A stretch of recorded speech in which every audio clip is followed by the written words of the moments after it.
Ako ay may kalabasa.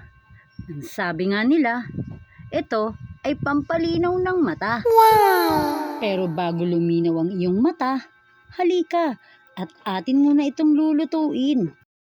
Ang mga sangkap niya ay hindi basta-basta. Ay binili ko pa sa palengke.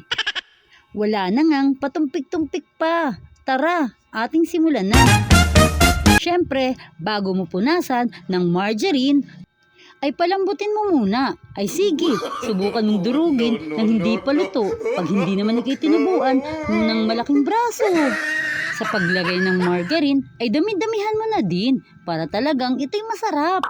Nice! At pag okay na, titirahin na ng gatas na masarap. Wow! 3 pakete ang aking ibinagsak. Birch tree lang naman at tayo sa ngayon wala pang pambili ng mamahaling gatas. Halu-haluin mo at pag okay na at ikay napagod ay sumuko ka na. Ay walang ganon. Walang susuko sa pamilyang ito.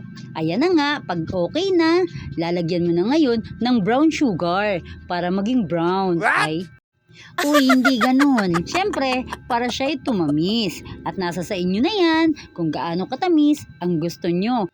Kayo ang bahala. Pwede nyo siyang lagyan ng isang sakong asukal. At pag nahalo nyo na siyang mabuti, mas masarap pag nagyadyad kayo ng keso. Para sa loob pa lang ay may lasa ng keso at medyo maalat-alat siya. Woo! At sa huli, ilalagay nyo siya sa mga lalagyan na kagaya niyan.